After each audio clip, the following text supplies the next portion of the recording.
बिहार की राजनीति में नए समीकरण को लेकर चर्चा खूब जोर शोर से चल रही है।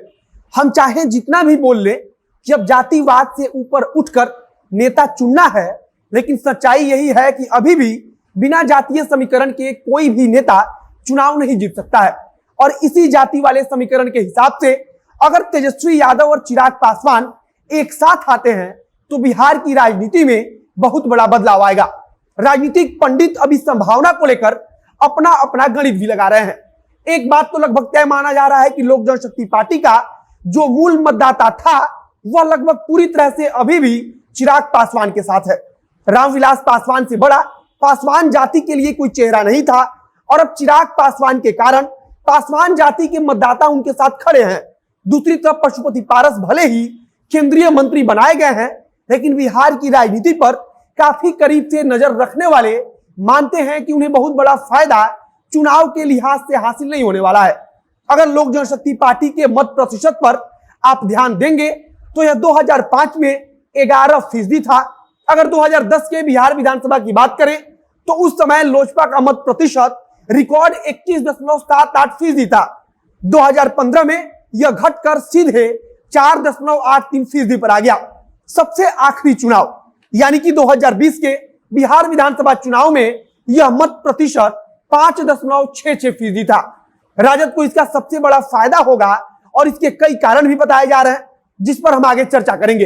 अब नमस्कार, मेरा नाम है मोहित कुमार सिंह और आप देख रहे हैं जनता जंक्शन का विशेष कार्यक्रम एक्सप्लेनर।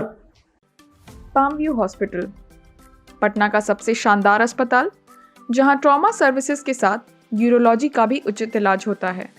इसी के साथ यहां आपातकालीन सेवा जैसी अन्य व्यवस्थाएं भी उपलब्ध हैं। सबसे पहले आप राजनीति के हिसाब से महत्वपूर्ण आंकड़ों को समझिए।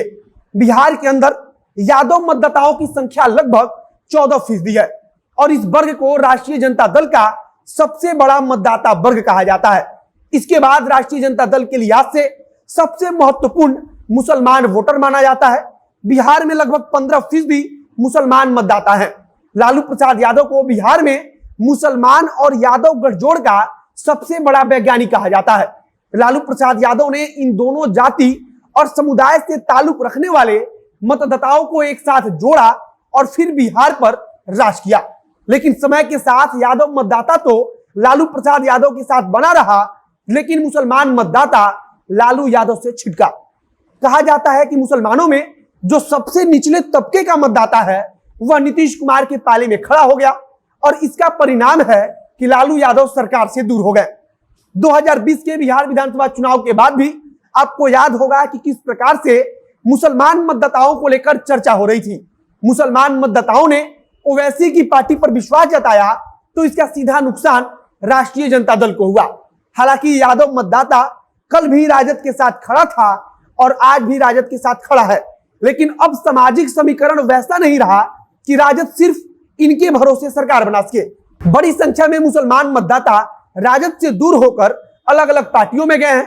अब आते हैं चिराग पासवान पर। बिहार में दलित मतदाताओं की संख्या लगभग 16% है। वैसे दलित नेता के तौर पर बिहार में कई अन्य चेहरे भी हैं, लेकिन सबसे लोकप्रिय युवा चेहरे के नाम पर सबसे आगे चिराग पासवान है। सबसे बड़ी बात है कि चिराग पासवान के साथ पासवान जाति का एक तरफा समर्थन हासिल होने का भी दावा किया जा रहा है। अगर चिराग पासवान राष्ट्रीय जनता दल के साथ मिलते हैं तब ऐसी स्थिति में माना जा रहा है कि दलित मतदाता और तेजी से राजद के पक्ष में खड़ा होगा। हालांकि यह सब सिर्फ राजनीतिक पंडितों द्वारा एक अनुमान है और कई बार इससे उल्टा भी परिणाम निकलते हैं। 2020 के बिहार विधानसभा चुनाव में भले ही लोक जनशक्ति पार्टी सिर्फ एक सीट पर जीत दर्ज कर सकी हो, लेकिन अगर जिन सीटों पर लोजपा ने चुनाव लड़ा था और वहां जितना वोट उसे मिला उसे राजद के साथ जोड़ दे तो राष्ट्रीय जनता दल मजबूत स्थिति में आ जाएगी। और शायद यही कारण है कि राजनीतिक विशेषज्ञ इसे राजनीतिक समीकरण में बड़े बदलाव के साथ देख रहे हैं। लोक जनशक्ति पार्टी 2020 में 140 सीटों पर चुनाव लड़ रही थी और चिराग पासवान इसी बात को हमेशा से दोहराते हैं कि अगर हमारी पार्टी पूरे प्रदेश में चुनाव लड़ रही होती तो हमारा वोट प्रतिशत और ज्यादा होता। इसके अलावा अगर भविष्य के लिहाज से देखें तो एक युवा नेता के तौर पर तेजस्वी यादव की भी एक बड़े मतदाता वर्ग में पकड़ है, तो चिराग पासवान भी बिहार के कई दर्जन सीटों पर सीधा असर डाल सकते हैं। ऐसी स्थिति में अगर दोनों युवा नेता एक साथ आते हैं तो जनता दल यूनाइटेड और भारतीय जनता पार्टी के लिए मुश्किल थोड़ी और बड़ी हो जाएगी। आज चिराग पासवान जब तेजस्वी यादव से मुलाकात करने पहुंचे तो इस चीज की चर्चा और तेज हो गई, लेकिन अभी चिराग पासवान इस मामले पर कुछ भी बोलने से बच रहे हैं। फिलहाल सबसे महत्वपूर्ण होगा यह देखना कि रामविलास पासवान की पुण्यतिथि पर किस किस दल के नेता जुटते हैं और क्या भारतीय जनता पार्टी का कोई बड़ा नेता इसमें शामिल होता है, और सबसे जरूरी कि क्या जदयू की तरफ से इस समारोह में कोई शामिल होता है या नहीं। आगे जो कुछ नई जानकारी आएगी उसे हम आप तक पहुंचाएंगे। अब अंत में मेरा नाम है मोहित कुमार सिंह और कैमरे के पीछे ओम प्रकाश खड़े हैं। बहुत बहुत धन्यवाद।